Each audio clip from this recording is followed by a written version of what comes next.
The USA is now actually hinting that they want to change the Bitcoin code. This is exactly what critics have always warned about when big players get involved. Peter Thiel even confirms the whole thing and says it will happen in the next 4 years. Peter Thiel is a billionaire and co-founder of PayPal. In a conversation with Howard Lutnick, the truth slips out. And Howard Lutnick also says, hey, we need to change the code here. We need to make the whole thing quantum secure. He is afraid of a quantum computer attack. And at first, it sounds great that they want to promote Bitcoin, and so on, and are afraid of a quantum computer attack. But this can also be exploited. And this is now the big criticism that BlackRock, the USA, the big players, want to exert their influence on Bitcoin, because Howard Lutnick clearly says the rules need to be changed here. Let's take a look at this. It's highly explosive. I'll tell you right away, it's not that simple to change the rules of Bitcoin. And even if a Howard Lutnick and a Peter Thiel bet on it happening in the next 4 years, and they say, hey, the USA will definitely change it here, I'll tell you right away, it's not that simple here. There are still a few things that need to be considered. But Peter Thiel even has a second warning here. That means he's not only warning that the code of Bitcoin will be changed. Potentially, the Bitcoin as we know it now would be virtually destroyed. Not really destroyed, but definitely massively altered. We would then have a hard fork, a new form of Bitcoin. But he also warns here of a real estate crash, a real estate collapse. And that will also be very, very important for Bitcoin. We'll also look at that before we dive into the really intense topic that Bitcoin could potentially be destroyed or changed in the next 4 years. Or call it what you want. That something in the code will simply be changed. Before we look at that, and also the quantum computer story, whether this is really such a big concern, we actually look at the first warning from Peter Thiel. So he is really very, very warning here, currently on the move. And this has a lot to do with Bitcoin. He writes here, or there is an article about it, about his warning. Here, billionaire Peter Thiel warns of an impending real estate catastrophe, a massive blow for the lower middle class, and young people who cannot afford houses. And that is super interesting. The article then discusses how it is becoming increasingly difficult to buy houses here in the USA. And with the catastrophe, he doesn't necessarily mean the collapse. That now the real estate market crashes completely and the properties are worth nothing anymore. He means that young people simply have no chance to participate in the real estate market. Because we simply have the problem that wages are not rising as fast as inflation and house prices, which are rising even faster than inflation, because asset price inflation is always higher than consumer price inflation. That means, in fact, even if you save, you are moving further away from the goal of owning a home. It is very, very difficult to achieve this goal, and it is already stated in the headline, massive blow for the lower middle class and young people who can no longer afford houses. But here, a few Bitcoiners have commented saying it should actually mean, yes, you might not be able to afford houses anymore, but you can buy Bitcoin instead. Because with Bitcoin, the life hack is that we can afford houses again. Because if you save in fiat, the house keeps getting more expensive. But that means you are moving further away from your dream house. The house costs $1 million now, then it costs 1.5 million, 2 million, 3 million, and so on. And in the Bitcoin standard, your house becomes cheaper because Bitcoin appreciates faster than real estate prices. That means Bitcoin appreciates, real estate prices appreciate, fiat depreciates, but Bitcoin appreciates the fastest. That means, in fact, your house that once cost 10 Bitcoin now costs only 5 Bitcoin. Eventually, it costs 3, then 2, then 1, then 0.1, then 0.001. And yes, accordingly, okay, 0.0000001, it will take a very long time to get there, but who knows, maybe in 300, 400 years or something. And accordingly, the title here is actually wrong. The title shouldn't be, okay, hey, young people are now being outpaced by real estate prices, but rather the title should be, hey, young people should strike now and start massively accumulating Bitcoin. And we also know that Peter Thiel himself owns Bitcoin, but he has recently been critical of Bitcoin. We'll get to that in a moment. We'll talk about what his criticism of Bitcoin is and why he believes that Bitcoin will change massively in the next 4 years, and that the US government will actively interfere with the Bitcoin code and might even change Bitcoin. We'll look at that in a moment, but first, let's go back here. The whole story with real estate. If you buy Bitcoin, you get closer and closer. Your real estate, that's why there's a strong recommendation here. I'll put a link down here to 21 Bitcoin showing you how to buy Bitcoin easily, safely, and simply. With the code, you can get up to 20% off the fees when buying Bitcoin. You can stack here. And then your houses won't keep getting more expensive, but cheaper. And yes, definitely check it out. It's suitable for beginners, advanced users, professionals, for a lot of people here. Definitely check it out. What's interesting here in all the criticism of the housing market by Peter Thiel is that he actually provides a very, very interesting statistic. He says here, hey, the population is growing here by 10%, but the house prices, they can grow by up to 50% in the same time that the population grows by 10%, but the wages, they don't grow accordingly. And this is a big, big problem here. And the big winners, he says here, are the boomers. who now own all the real estate who already own it.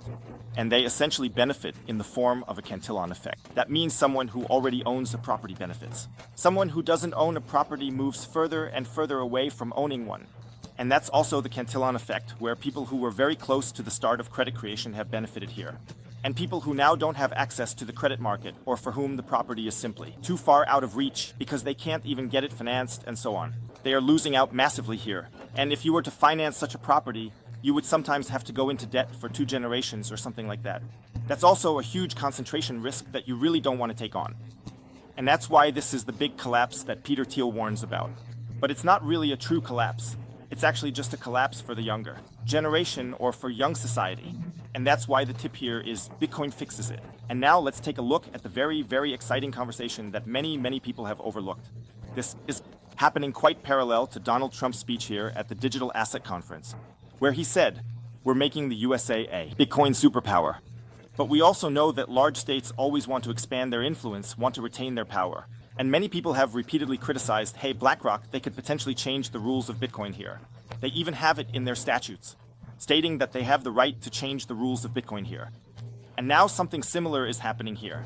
We now have a conversation between Howard Lutnick, the US Secretary of Commerce, Peter Thiel, the ex-PayPal founder, billionaire, and Chamath Palihapitiya, who is also a billionaire, and who repeatedly makes statements about various current developments. He is also part of the All In podcast, which is one of the most watched podcasts in the world. And listen very carefully to what they are discussing here. They are all certain about one thing, namely that the code will be changed here in the near future. The only thing I think I really need to do, and that's with regulatory, is post-quantum cryptography. Yeah. Okay, I think that is vital to us. That's right. Yeah. Right? Yeah. That you know, asymmetric. I would bet this happens during this administration. He bets post. I know. So, did you hear that? The truth has already slipped out here. Howard Lutnick will elaborate on this later, what he wants to do here, but he already says the only thing he has to do in this administration is related to regulation. And it's about changing something here post-cryptography, meaning that it is then altered to be quantum secure. And a quantum secured or quantum protected Bitcoin network would only work if something is changed in the code here. That means Howard Lutnick can't change the law or can change something about the law, but you don't need to change US law, rather you need to change the code here. And now Peter Thiel is already chiming in, clearly saying, hey, he thinks it will happen during this administration, so within the next 4 years.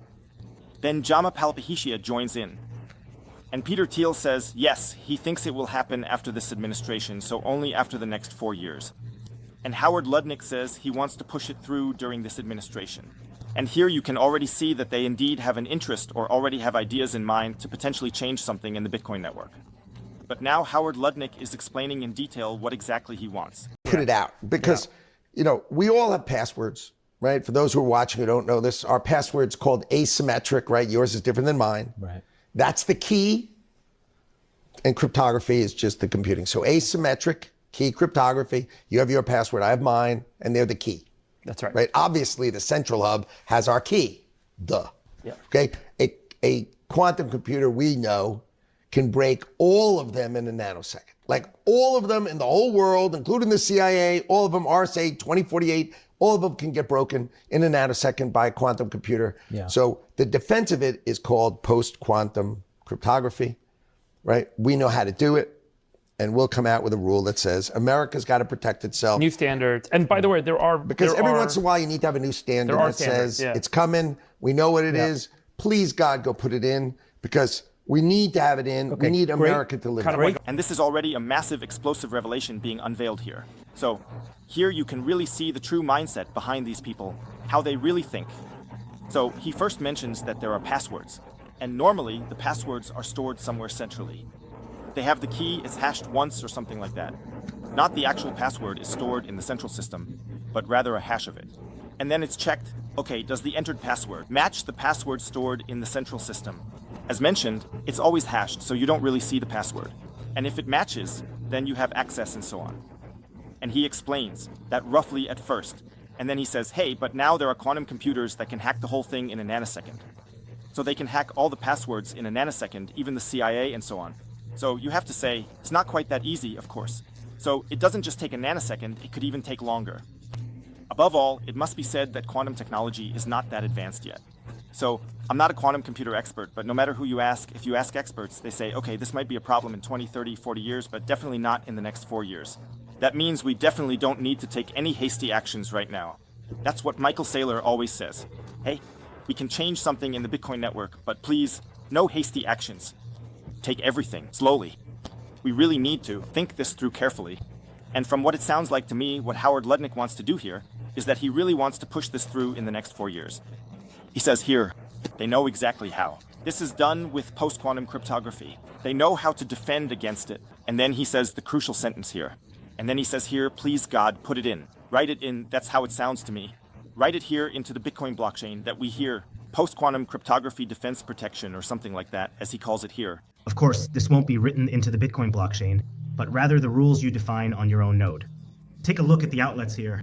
Write down how you find them. And he actually says here, please God, put it in, we will put it in. It might also be that I'm completely misunderstanding this here. Feel free to write in the comments if you understand this differently. But I actually understand it in such a way that it's clearly recognized here. No, we don't need to change anything in the regulations in the USA, like for example, make a new law. This is now quantum resistance or something like that. They understand that it doesn't help at all, but you really have to intervene in the network and change the rules here. And now something really, really exciting comes into play here.